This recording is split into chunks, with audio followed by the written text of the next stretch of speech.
وتوكل على الحي الذي لا يموت وسبح بحمده. تسبيح، تعظيم الله عز وجل، تنزيه الله عز وجل. لذلك في الآية نظن ربي ناد: يا أيها الذين آمنوا اذكروا الله ذكرا كثيرا وسبحوه بكرة وأصيلا. سبحان، نسبحه، سبحان الله وبحمده سبحان العظيم. أتصد سندي السنة عليه الصلاة والسلام سلم ذاغ أمشر نذكر ربي أمشر نسبح. مثلا سبحان الله وبحمده سبحان العظيم، سبحان الله والحمد لله ولا إله إلا الله والله أكبر. والآيات شحال يقفل الآيات بكلمة سبحان. مثلا سورة الإسراء: سبحان الذي أسرى بعبده ليلا من المسجد الحرام إلى المسجد الأقصى إلى آخر الآيات. إذن ربي سبحانه إن يسن في صلى الله عليه وسلم: وتوكل على الحي الذي لا يموت وسبح بحمده وكفى به بذنوب عباده خبيرا. معناه رب سيقارن عليه الصلاة والسلام ربي زرع خلقيث يحصى كل شيء، لانفيزيبل إلو فيزيبل، خبير.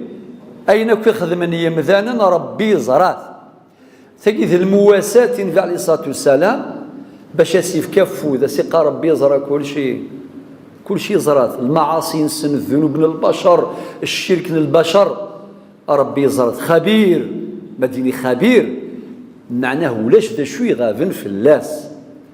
الذي خلق السماوات والأرض وما بينهما في 6 أيام ثم استوى على العرش الرحمن فاسأل به خبيرا. خلق السماوات والأرض ذي 6 أيام. الآية قالت تصن تفاصيل الحواج. ما رديني 6 أيام ماشي ذي الآية ما قلنا خاطئ. بديني 6 جور 6 أيام. من بدي سورة قاف.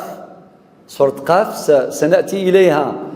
ربي إذا ذكرها في 6 أيام هكا ماشي لو طون ما كتنسى نكون الزمن خاطئ.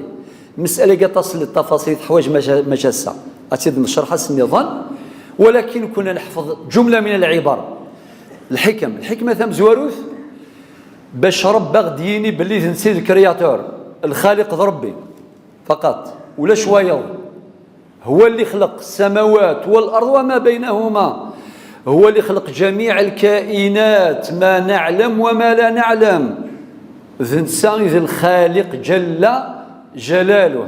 فقي رسالة النظام باش غديني ربي القدرة يسمو قارث أنعاميه ودي خلق راه كان بنادم وكذا كنا نظن كائنات ميمي جنوان البحور وما بلغ القاعة المجرات يطيج القمر سبحان الله.